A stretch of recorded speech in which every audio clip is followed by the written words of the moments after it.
día vamos a hacer el banco de preguntas de ginecología. ¿Ya? De gineco.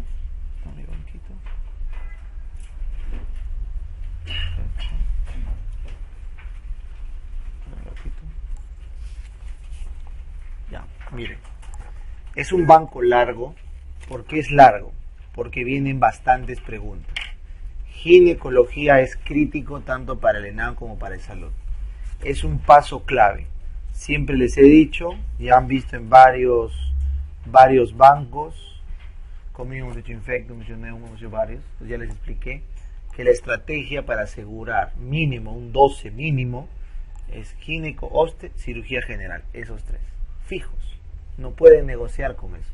No puedes negociar con gineco y obste. Por eso acá no puedes negociar con ninguna pregunta.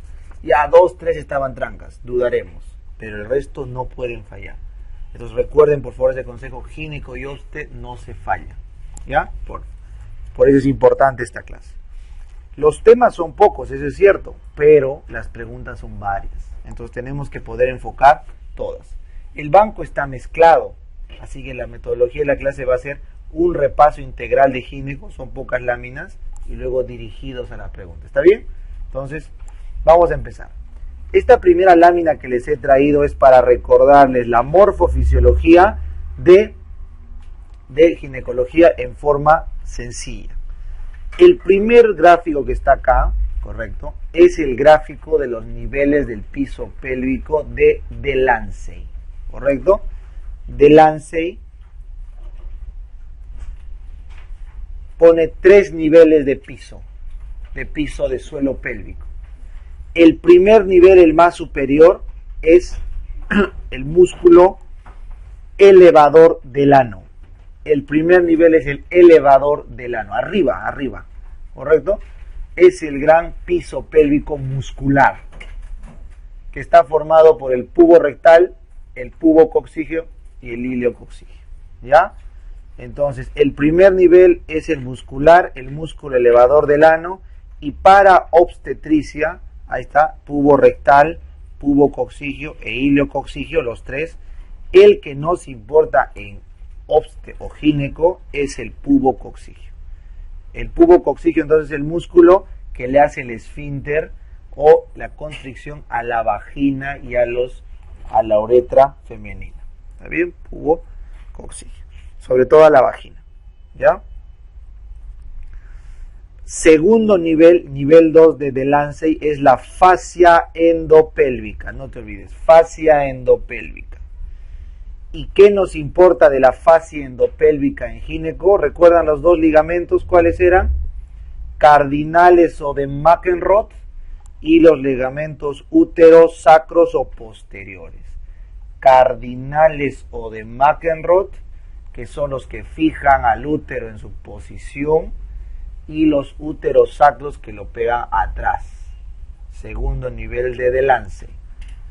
Tercer nivel de Delancey es el diafragma urogenital. Urogenital, los músculos exteriores, externos, que son los que se encargan de qué? Justamente de la continencia urinaria, porque son los que directamente actúan sobre el esfínter urinario externo.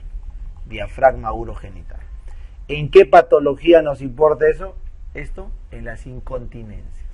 ¿En qué patología nos importa los ligamentos de la fascia endopélvica? En la histerocele. Y los del piso, en todos los problemas de suelo pélvico. Primera pregunta. Segunda pregunta, ¿cómo se irriga el útero? Te vienes acá, pregunta examen, la arteria hipogástrica, rama de la de los vasos de los ilíacos comunes, sale en la ilíaca profunda o hipogástrica. Esta da su rama uterina grande, uterina, irriga el útero a través de las arterias arqueadas, pregunta de examen, porque son arcos, y da una ramita que es la cérvico-vaginal. Más abajo sale la arteria vaginal propia, que irriga la mitad de la vagina, tercio medio, y al final sale la pudenda, que irriga la parte distal de la vagina. Entonces, si te preguntan, ¿la vagina cuántas irrigaciones tiene? tiene la pudenda externa, la vaginal media y la cérvico-vaginal proximal. Pregunta de examen. Todo es pregunta de examen acá, por eso está el gráfico. Las arterias arqueadas que ves acá, arterias arqueadas, se dividen en ramas radiales. Y son las ramas radiales las que atraviesan el miometrio. Las radiales atraviesan el miometrio. ¿Está bien? Para dar al final, ¿qué arterias? ¿Cómo se llaman estas que están en el endometrio? Espirales. Las espirales y las rectas están en el endometrio. ¿Correcto? Esa es. ¿Bien? Espirales y rectas en el endometrio. Finalmente, tercer gráfico.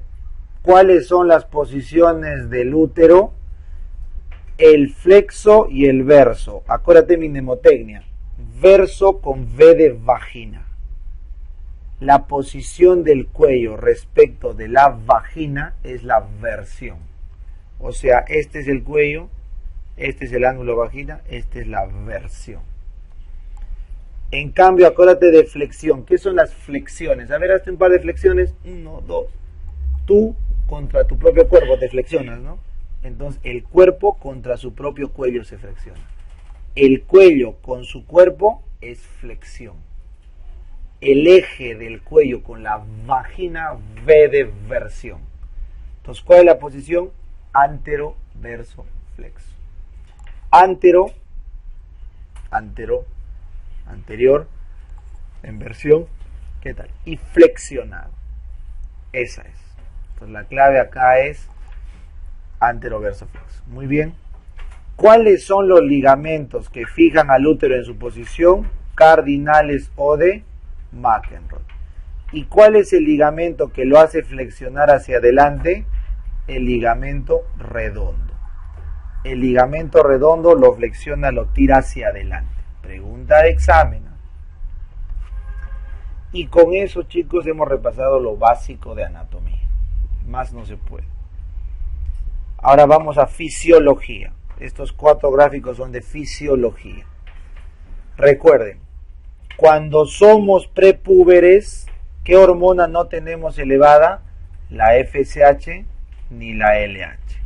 ¿Correcto? Cuando entramos en la pubertad, ¿qué cosa empieza a pulsar? ¿Quién pulsa? La GnRH. Y al pulsar la GnRH, ¿quiénes pulsan? La LH y FSH. ¿Qué es la pubertad entonces? El periodo de transición entre el silencio hormonal y la secreción continua de hormonas. ¿Qué hormonas? FSH y LH. ¿Correcto? Ese es entonces la pubertad, la transición. ¿Y qué cosa es el periodo reproductivo? Cuando todo día y noche se produce FSH, LH. Y la mujer es fértil. ¿Qué cosa es la menopausia? Cuando se dispara, ¿quién? La FSH. ¿Por qué se dispara? Porque ya no hay el feedback del ovario, que está insuficiente. Y la mujer se dispara por encima de 40, la FSH. Esta es la historia reproductiva hormonal de una mujer. Pregunta de examen. ¿Está bien? Y Doto, ¿cómo es en cada ciclo? Facilito. Recuerda, cada ciclo está comprometido por un periodo de la menstruación, catamenia o el menses en inglés. La menstruación o catamenia, que dura aproximadamente 3 a 5 días. ¿Correcto? Máximo 7. Luego tienes un periodo inicial que se llama periodo, acá sí su nombre, folicular o proliferativo. Folicular del ovario, proliferativo del útero. Folicular del ovario, proliferativo del útero. ¿Correcto? Precoz y avanzado, eso no importa. ¿Cuál es la gran hormona que trabaja en este periodo? Estradiol y la FSH. Correcto. Acá ves en el gráfico, estradiol y FSH. Faltando un poco para la menstruación, ¿quién se vuelve a disparar? Hay un pico de estradiol. Y este pico de estradiol genera un pico ¿de qué? De LH. Y la LH genera ¿qué cosa? La ovulación. Entonces la ovulación ocurre 2 semanas antes del fin del ciclo. La ovulación, por el pico de LH. Y una vez que la paciente ovula, entra en la segunda fase. ¿Cómo se llama esta segunda fase? Lútea ovárica o secretoria uterina, que siempre debe durar 14 días aprox. Lútea ovárica o secretoria uterina, que secreta glucógeno, glucógeno. ¿Correcto? Muy bien. Finalmente, cuando termine el tiempo de vida media del cuerpo lúteo, ya no puede producir el cuerpo lúteo la progesterona. Mira la progesterona, tremenda progesterona. Cae la progesterona y el estradiol y la mujer regla y se acabó el ciclo. Preguntas de examen. Todos sabemos, ¿no? Estamos repasando. Y doctor, en el ovario, ¿cómo avanza en el folículo? Así. Folículo primordial, preguntita, con esto nacen chicas, folículos primordiales, que se van transformando en folículos precoces, antes de la pubertad. En la pubertad maduran a folículos tardíos, folículos secundarios.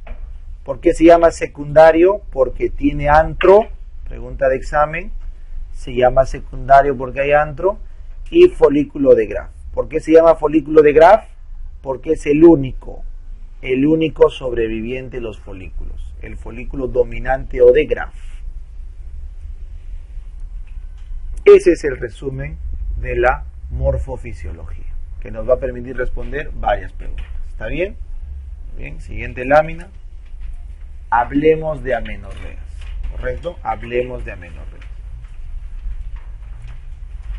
Las amenorreas pueden ser primarias porque nunca arreglé, o pueden ser secundarias porque me he salteado varios ciclos.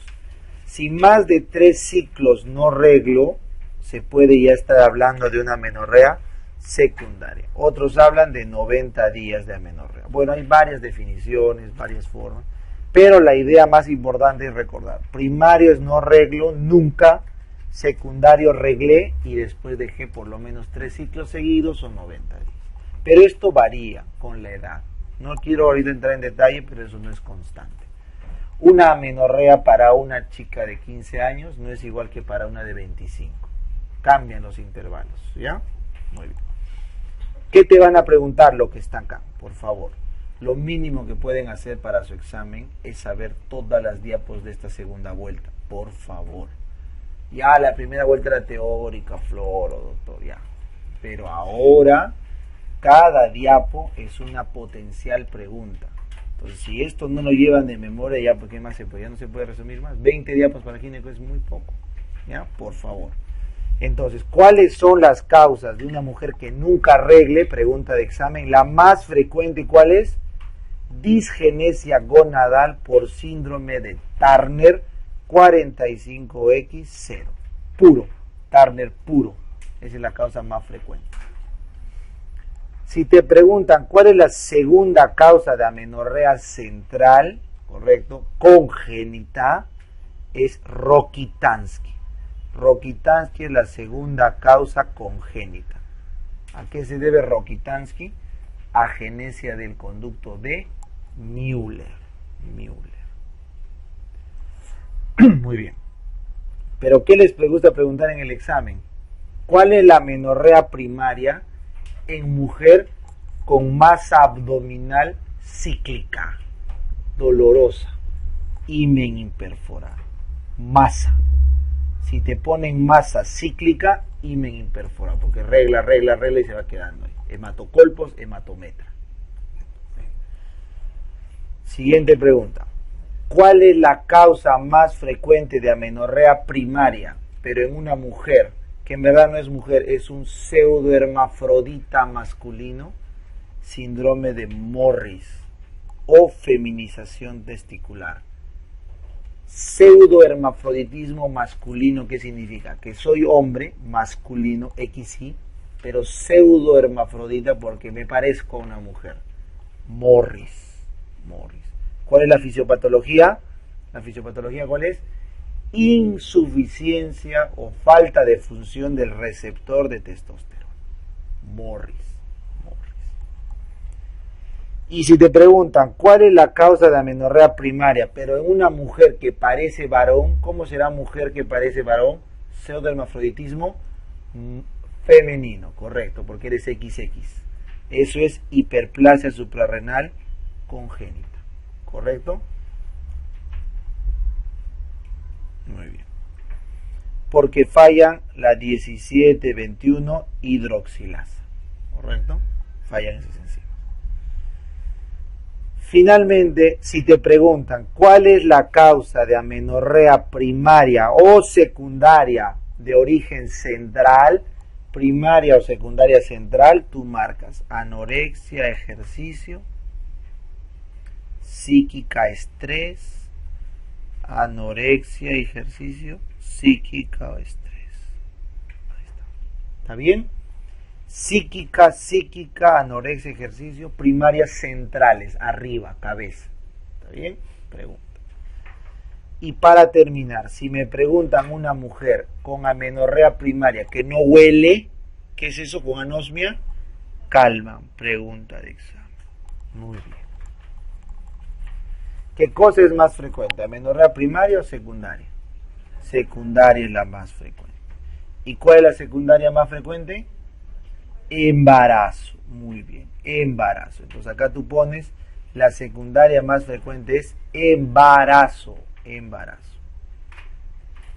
Pero si no encuentras embarazo en la clave, pon anovulación. No te olvides.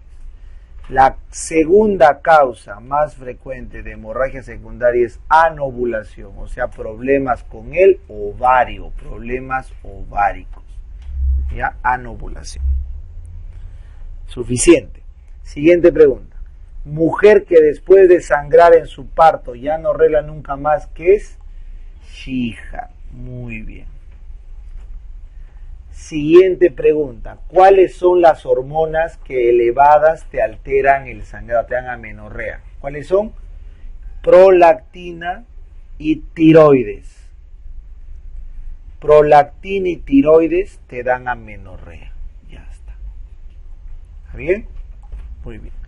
Por lo tanto, pregunta de examen, ¿cuál es el orden de descarte de una amenorrea? Como sigue. Doctor, no reglo. ¿Alguna vez reglaste? Nunca, doctor. ¡Fum! De frente. Turner o Rokitansky, de frente. O la masa. No, doctor, siempre he arreglado. Ahora ya no arreglo. No. Primera causa, gestación. Tu beta HCG, hijita. Doctor, ¿qué me va a pensar? ¿Qué mal pensado? No hazte nomás. Siempre se hace. Por más que la paciente niegue contacto sexual, siempre se hace beta HCG. Así está en el up to date. ¿Correcto? Por eso en las claves, sin miedo, siempre beta HCG. ¿Correcto? Doctor, la segunda causa, ¿cuál era? Anovulación. Entonces, ¿cuál es el test para probar anovulación? El test de progesterona. Porque si yo no ovulo, ¿qué no produzco? Cuerpo lúteo. Si no tengo cuerpo lúteo, ¿qué no tengo? Progesterona. Si no tengo progesterona, ¿qué no tengo? Fase secretora. Y sin esta fase no reglo. Pero tú dirás, y doctor, ¿por qué estos tres? Porque más barato y más seguro es pedirte primero TSH y prolactina. Porque puedo pescar una hiperprolactinemia y una TSH antes de hacerte este examen que es más caro y más largo. ¿Está bien? Entonces, por costo-beneficio se prefiere pedir primero TSH y prolactina. Cerrado. Muy bien. Doctor, si la culpa no es de mi problema ovulatorio, ¿cuál es la siguiente causa? Ovárico. Hay que ver falla ovárica o anatomía genital. Entonces, acá sí empezamos. Si no responde con progesterona, dale estrógeno. Si con estrógeno y progesterona responde, ¿cuál es el problema? ¿Quién está fallando? El ovario. Si responde con estrógeno y progesterona, es un problema de falla ovárica y bajo al paso 5. Pero si ni con estrógeno ni con progesterona arregla esta chica, ¿cuál es el problema? Anatomía genital. El problema está en el útero. ¿Cuál será una causa genital uterina, pero secundaria, que sea después de reglar? ¿Por qué tu útero se alteraría después de reglar? ¿Cómo se llama el síndrome?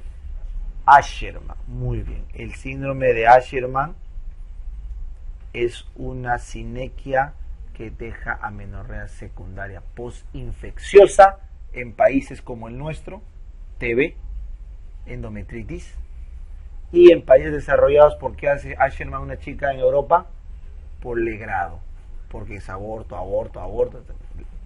Muy bien. Finalmente, si es una falla ovárica, ¿cómo sé que la culpa es del ovario? Porque no te olvides que es un eje.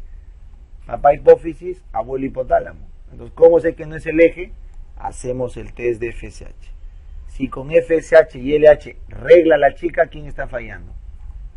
Si está con FSH y LH arreglando, está fallando arriba. Arriba, claro, porque no están produciendo. Pero si con FSH y LH tampoco regla, le doy todo al ovario y no regla, ahora sí, falla ovárica. Esta flecha significa el que falla. Si con estrógeno y progesterona no regla, anatomía. Si con FSH y LH no regla, ovario falló. ¿Entienden? Si con FSH y LH regla, bajamos. La culpa está arriba. Vete al central. ¿Cómo sé que es hipotálamo o hipófisis? Con el test de GNRH. Si con GNRH regla, ¿quién está fallando? Hipotálamo. Si con GNRH, no regla, ¿quién está fallando? Hipófisis. Punto. ¿Cuál es el núcleo que produce GNRH? AR4. Muy bien, AR4. Que es justo el que no se forma en el calma. Perfecto. Si por A o B se quieren tranquear a alguno de los doctores, te preguntan compartimientos. ¿Cuáles son los compartimientos de la menorrea? Compartimientos, doctor, ¿qué compartimientos? Tranquilo, 4 compartimientos. O es el útero, o es el ovario, o es la hipófisis, o es el hipotálamo. Se acabó. Todo el eje. ¿Cuál era lo que más fallaba en el útero? Asherman si es secundario, y si es primario, Rokitansky. ¿Cuál era lo que más fallaba en ovario? Depende, pero si es primario, Turner, cromosomopatías, y si es secundario, anovulación por SOP. Esto que les puse acá, anovulación secundaria, es por SOP, por si acaso, por SOP. ¿Ya? Doctor, si está fallando hipófisis, la causa fija de hipófisis es prolactinoma, fija. Y si está fallando arriba, sistema nervioso central arriba, esa es anorexia. Estrés, ejercicio. ¿Está bien? Compartimientos. Los más frecuentes, centrales y ováricos. ¿Ya? Entonces, esta diapo te condensa amenorreas. ¿Qué te ha venido en los exámenes? Los factores de las pruebas diagnósticas y las causas. Muy bien. Siguiente, hablemos de SOP. ¿Qué era SOP? La segunda causa de amenorrea. ¿Correcto? De amenorrea, ¿pero qué amenorrea? Secundaria. Perfecto. Entonces, vente acá. ¿Quién explica la SOP? Por favor, quiero que entiendan. La SOP es esto. La SOP es una hiperplasia tecal con hiperfunción de la teca. Tu ovario se vuelve loco y produce mucha función tecal. ¿Qué produce la teca? Andrógenos. Entonces, cuando me preguntan cuál es la fisiopatología del SOP, ovario loco, mucho andrógeno. ¿Correcto? Esta producción excesiva de andrógenos, ¿qué hace? Hirsutismo, criterio diagnóstico en la mujer, hirsutismo. ¿Qué más hace? El exceso de andrógenos.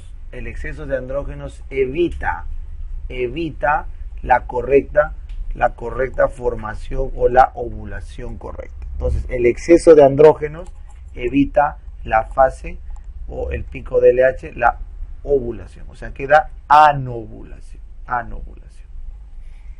La anovulación lleva a esterilidad y trastornos de la regla. Por eso, criterio diagnóstico para SOP, trastornos de la menstruación del tipo anovulatorias. ¿Está bien? O esterilidad. Muy bien. Asociado a esto, por favor, borra esto. Borra, porque el andrógeno no te vuelve obeso necesariamente. Borra eso. La mujer con SOP, casi la mitad, si no es más, vienen con problemas de obesidad. ¿Y qué hace la obesidad? La obesidad empeora la hiperfunción de la teca. ¿Y qué más hace la obesidad? La obesidad hace que el exceso de andrógenos se transforme en estrona en la grasa. Y esa estrona le hace un feedback negativo a la FSH.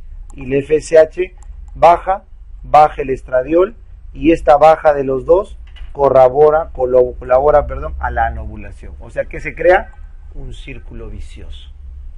Un círculo vicioso. Y a este círculo vicioso todavía que se añade un pulso rápido de GnRH que libera harta LH arriba. Probablemente, ¿por qué? Por una retroalimentación anormal con el cuerpo. Entonces el pobre ovario, a pesar de estar loco, arriba le pulsan más y de abajo le sabotean con estrona la ovulación. O sea, por todos lados se hace un círculo vicioso. ¿Cuál es el problema? El ovario. Por eso, ¿cuál es el único tratamiento del SOP? Obviar la función ovárica y tomar anticonceptivos orales, o sea, reemplazo, estrógeno, progesterona, y obviamos la función. Entonces, ¿cuál es el tratamiento del SOP? Después de perder peso, porque te dije que más de la mitad se asociaban a obesidad, hay que hacer, si no quiero gestar, anticonceptivos. ¿Por qué doy anticonceptivos? Porque con eso regulo el ciclo, obvio al ovario, porque te estoy dando el estrógeno y la progesterona después. ¿Está bien? Cuando una chica toma anticonceptivos, su ovario se anula. ¿Por qué hace el anticonceptivo con la LH-FSH? Lo anula, la suprime. El ovario entonces entra en paz, silencio. Ya no dice nada. ¿Está bien? Muy bien. Entonces, si te preguntan, ¿cuáles son los criterios? Los criterios de Rotterdam para hacer diagnóstico de SOP. Una clínica o un laboratorio sospechoso ¿de qué? De hirsutismo, de androgenismo. La clínica del SOP es demostrar el androgenismo más la anovulación. Esa es la clínica del SOP. Androgenismo y anovulación. ¿Cómo demuestro la anovulación? ¿Cómo demuestro? Con la ausencia de ciclos, amenorrea o las dismenorreas. Las hemorragias uterinas anormales. No se olviden. El SOP puede dar amenorrea o puede dar hemorragias uterinas anormales. Ambos son signos de anovulación. ¿Y cómo demuestro la androgenización? Depende de si es clínica, ¿qué será clínica?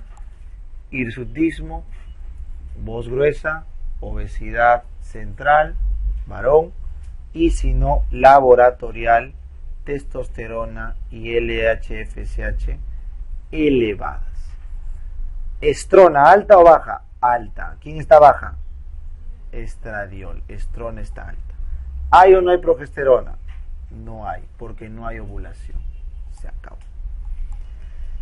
Y los criterios de Rotterdam también incluyen la ecografía. Además, la ecografía, entonces, la presencia de 10 o más, en verdad son 12, ¿ya? Son 12 o más folículos, o aumento del estroma o de la teca, hacen el diagnóstico ecográfico de SOP.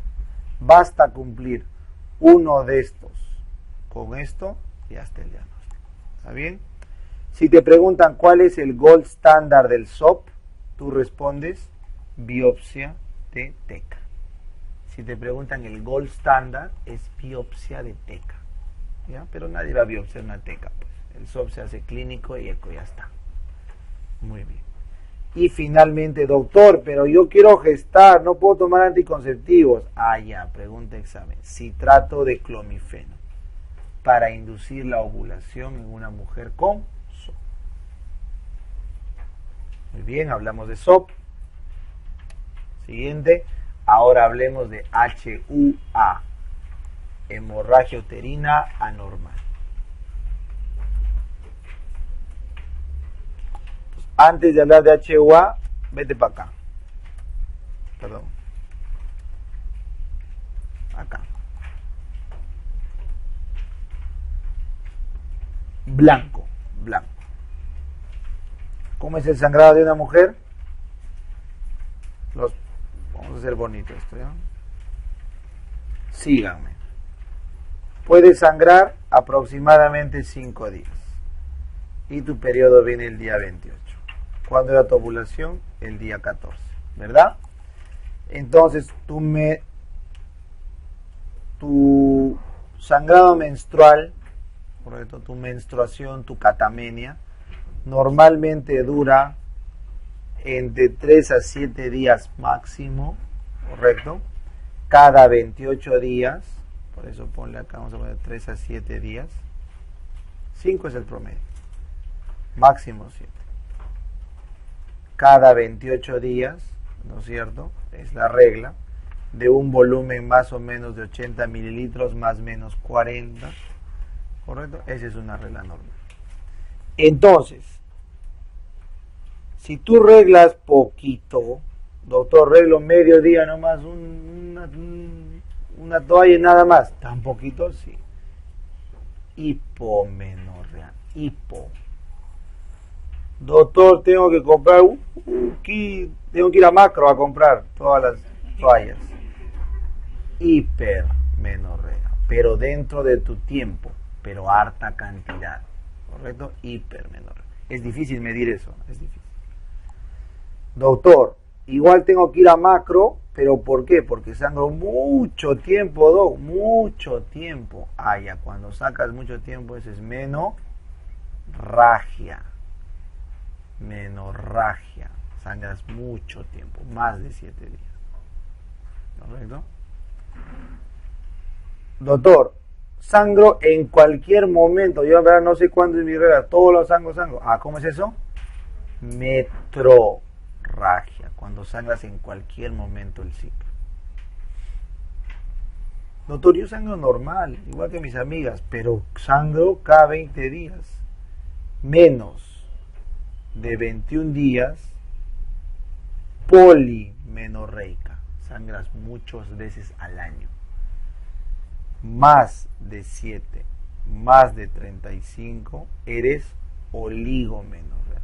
Doctor, sí, sangro normal, pero mes y medio, cada 2 meses, oligomenorrea. Entonces, poli, oligo, metro, hiper, hipo, meno. ¿Cuánto hay? 1, 2, 3, 6 términos. Complicaban la gestión. Entonces los epidemiólogos, los ginecólogos, no. Y cuando no querían hacer ese problema, ¿qué ponen en su historia? Menometrorragia. Y te decían todo.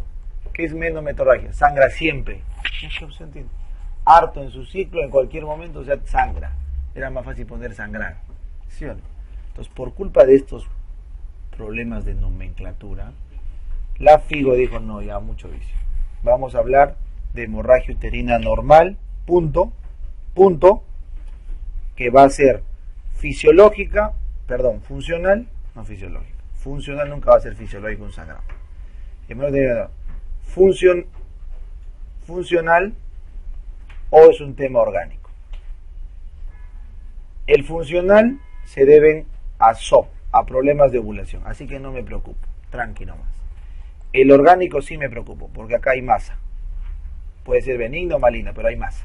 Entonces, como hay masa, tengo que meter cuchillo probablemente, ¿no? O tengo que hacer un tratamiento intensivo. Entonces, al ginecólogo actual, lo único que le importa que es saber si es funcional o si es orgánico. Por eso la FIGO dividió en el famoso PALM-COEI.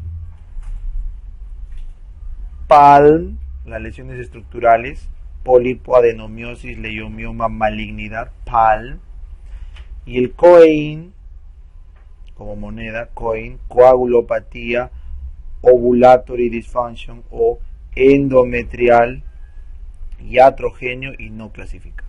PALM-COEIN, ¿ya? La clasificación orgánica y funcional de la FIGO.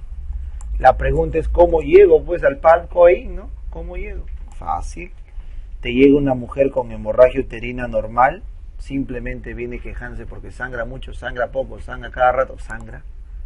Le hace su anamnesis, su examen, bla, bla, bla. La principal causa, tan igual como de amenorrea, ¿Qué cosa es de hemorragia uterina normal? Siempre hay que descartar embarazo. Si está gestando y te está sangrando mal, te vas a la clase de Jaime que van a hacer hemorragia la primera mitad. Puede ser ectópico, puede ser aborto, te cambias de capítulo, te teletransportas a OSTE. Si sale beta HCG en la pregunta.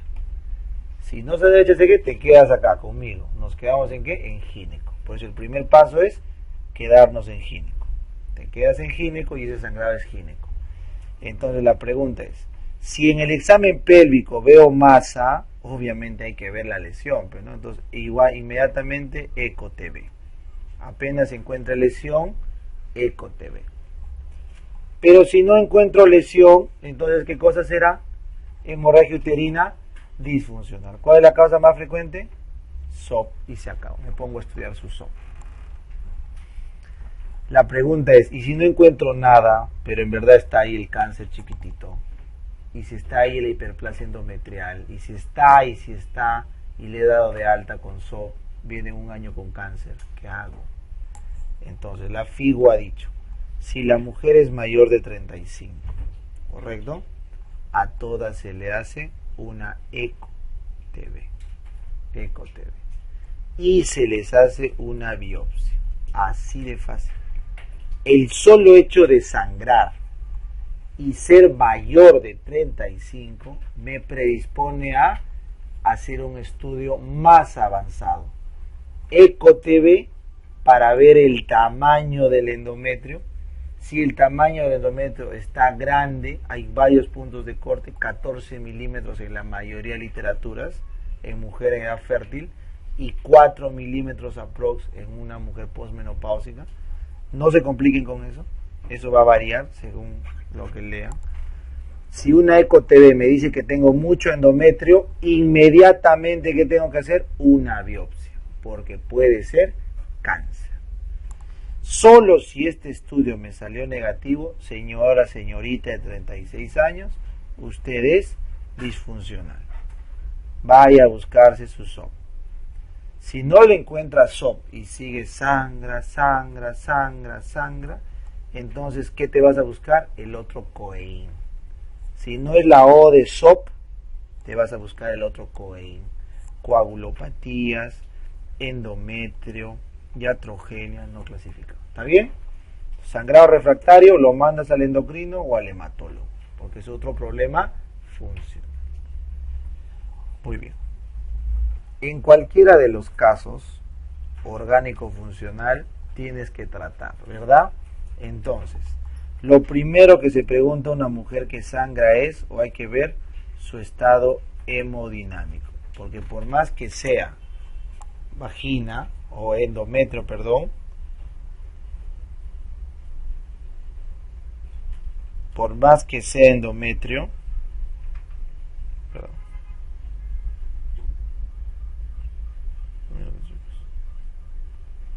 están estresando.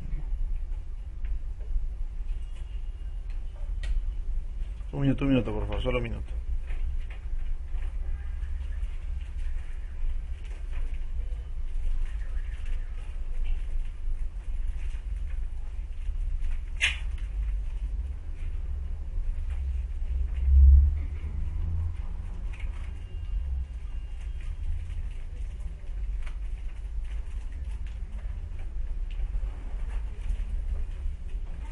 Ya, perdón, porque están problemas en Cusco, ya.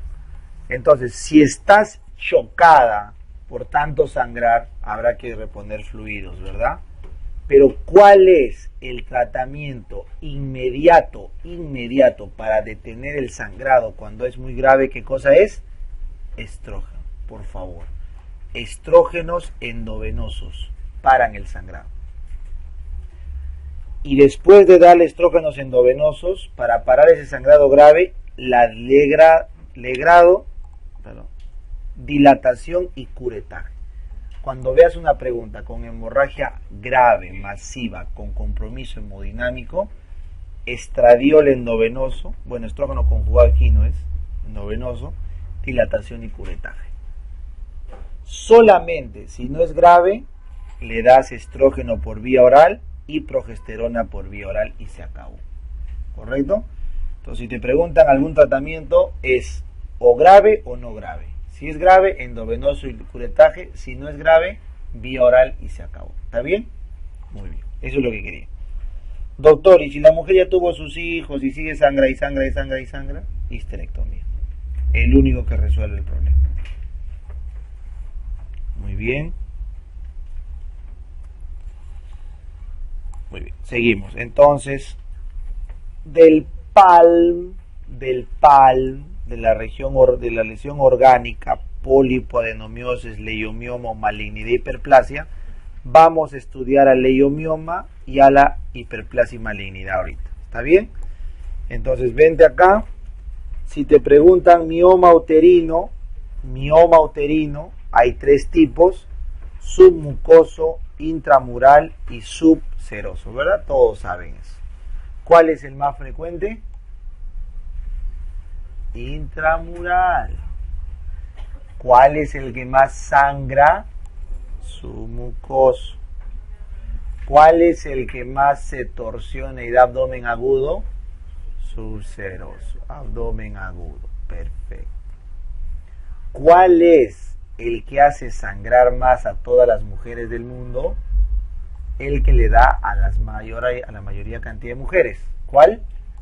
El intramural. Recuerden, el intramural, como es el más frecuente, es el que más hace sangrar a todas las mujeres en general. ¿Y el sangrado en qué momento es? En la regla. Por eso, ¿cómo se llama el sangrado abundante de la regla?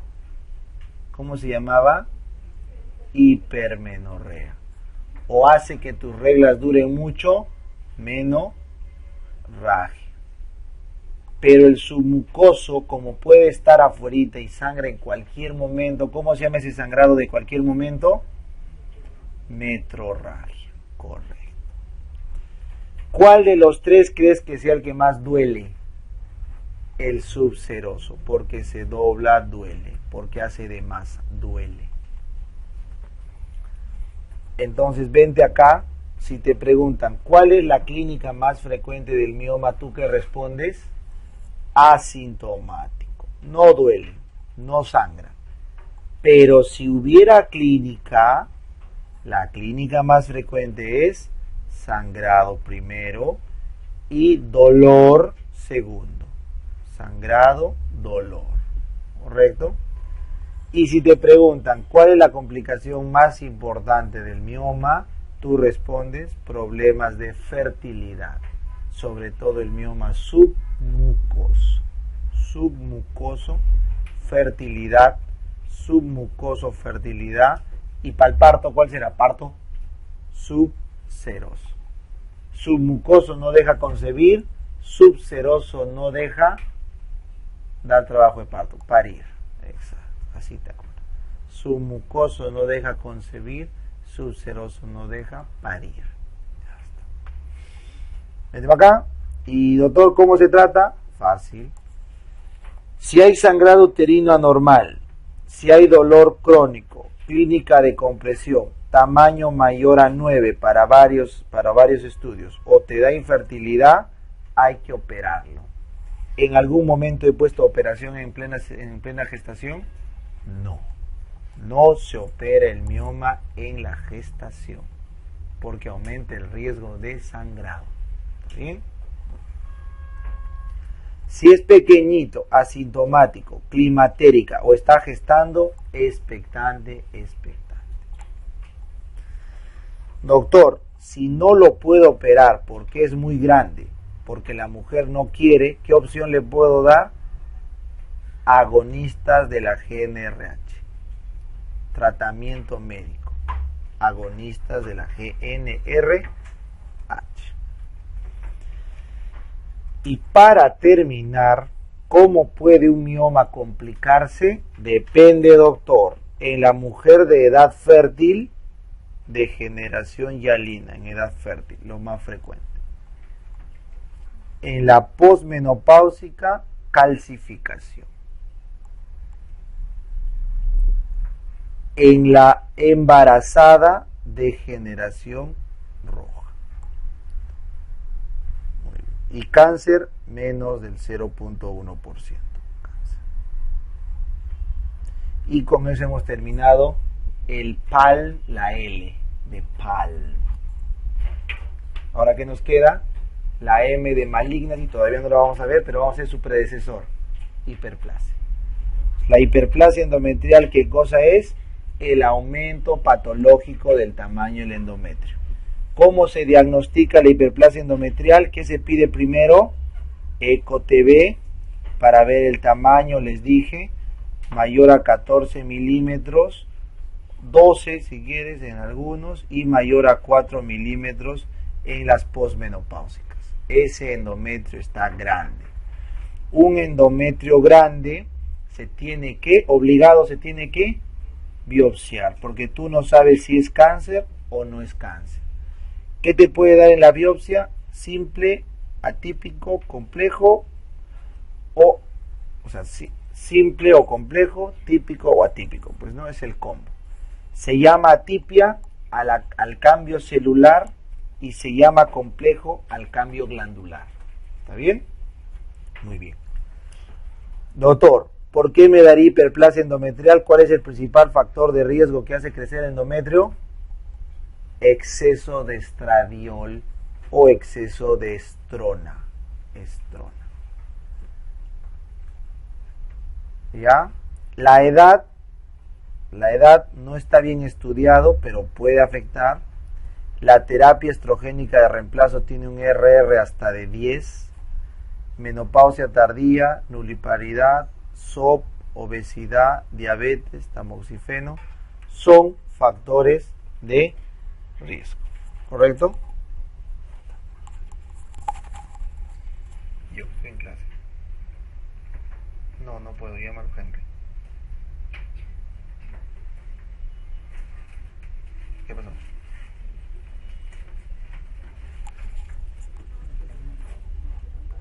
Ya. Muy bien. Entonces, perdón chicos, factores de riesgo, acá les he puesto con su RR por si les preguntan. ¿Cuál fue la pregunta? ¿Cuál es el más asociado? Terapia estrogénica. Ahí está, 10 de RR. Doctor, ¿cómo se trata? Fácil. Si estoy en un estado menopáusico y tengo atipia, ¿para qué quiero útero? Histerectomía. Si no estoy en menopausia, no tengo atípica, puedo tratar. ¿Con qué puedo tratar? Puedo tratar con anticonceptivos. ¿De qué tipo? Progestágenos. Porque la progesterona, ¿qué hace con el endometrio? Lo atrofia. Medroxiprogesterona en dosis alta puede ayudar a la hiperplasia. ¿Está bien? ¿Está claro? Perfecto. Siguiente, anticoncepción. A ver, resumen de anticonceptivos. ¿Para qué se usan los anticonceptivos? Ya, pues para no tener hijitos. Entonces, ¿cuáles son los tipos de anticonceptivos? Los naturales y los artificiales. Pero los únicos que han demostrado ser efectivos como anticoncepción son los artificiales. Condón de barrera, pregunta de examen, es el único que protege contra las ITS. ¿Cuál es el más efectivo artificial de todos? Efectivo artificial, los hormonales y los quirúrgicos. Están casi en empate técnico. Obviamente el quirúrgico gana, ¿no? Porque es interrupción anatómica. Pero el hormonal le puede dar batalla digna, casi un empate, porque es sistémico. En cambio, los intrauterinos, el DIU, no es más seguro que el hormonal. Porque si el DIU se mueve, se cae, se sale, tú no sabes. Pero si estás tomando la pastilla, está en tu sangre. ¿Está bien? Entonces, en orden de seguridad, primero quirúrgico, segundo hormonal, tercero intraútero, cuarto barrera.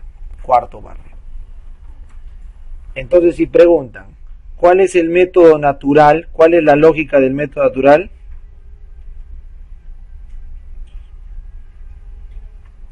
Un ratito. Qué espesos estos chicos.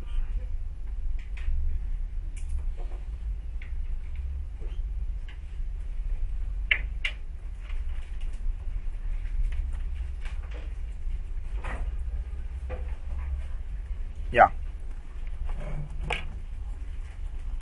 El método natural sirve para concebir, por si acaso. No es anticonceptivo, es para concebir. Billings, para ver la filancia del moco. Ogino es el calendario.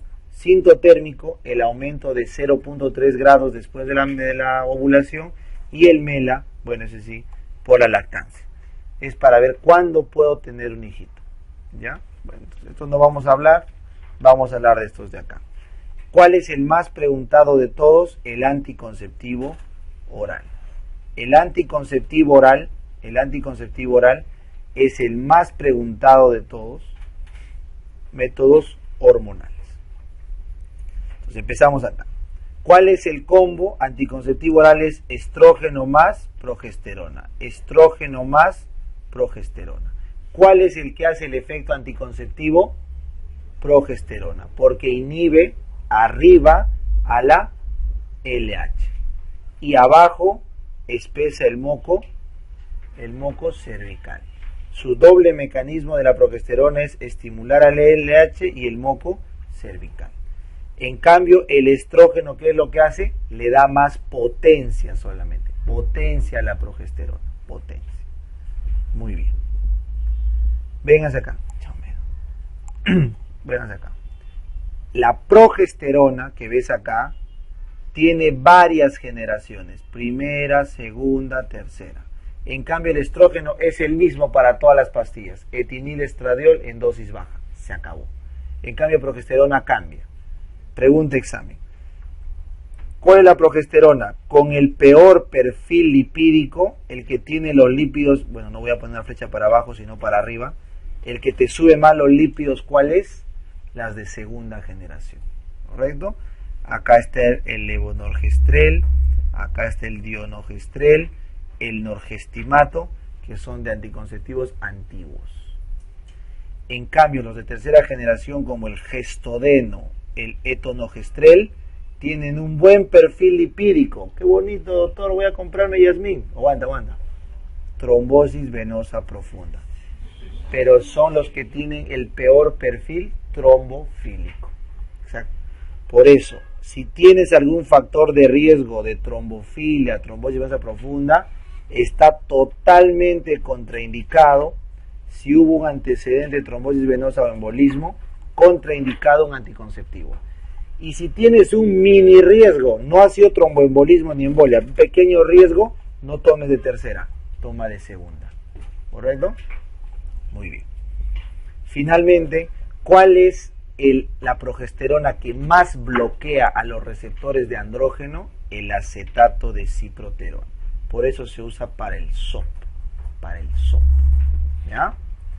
Entonces, te van a preguntar acá. ¿Cuándo, doctor, no puedo tomar un anticonceptivo ni a balas? Cuando tengas riesgo cardiovascular, porque la progesterona aumenta el riesgo cardiovascular. Cuando tengas un embolismo, porque la de tercera generación, trombofílicas. Cuando te hayan operado, por la misma razón, hipertensión ya hablamos, diabetes ya hablamos, vasculitis es lógico, cardiopatía es lógica, hepatopatía, ¿por qué? Porque los anticonceptivos agravan el adenoma hepático. Bueno, porfiria, ictericia. Embarazo, ¿por qué? Porque el estrógeno, estradiol, el etinil-estradiol es teratógeno. Cáncer de mama, ¿por qué? Porque la mama crece con estrógeno y progesterona. Cáncer de mama. Displasia sanguínea y sangrado genital anormal no filiado. ¿Por qué si sangro no puedo tomar? Porque ¿qué pasa si tengo hiperplasia endometrial? Y agravo. Todo esto les van a preguntar. ¿Correcto? Las contraindicaciones absolutas. Y doctor, ¿y qué es lo bueno de tomar un anticonceptivo? ¿Por qué lo recomendamos a todas las mujeres que no tengan contraindicaciones? Se les recomienda como método anticonceptivo, el mejor de todos, pastilla. No el DIU, porque el DIU duele, el DIU sangra, el DIU se infecta y el DIU se puede salir y te puede atrofiar el endometrio. No condón, porque el condón falla, el condón no sirve, salvo para ITS.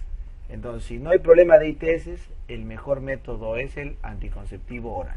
¿Por qué? Mira todo lo bueno que hace. Reduce el cáncer de ovario casi en un 30%. Cáncer de endometrio y de colon. Lo reduce. Pero doctor, endometrio, usted dijo, no pues, endometrio cuando tomo progesterona pura, pues. Si es progesterona pura, lo atrofio. Si tomo con estrógeno, no, pues, eso lo agravaría, ¿no es cierto? Progesterona. ¿Puedo tomar progesterona pura anticonceptivo? Claro, pues, porque es el que hace el efecto.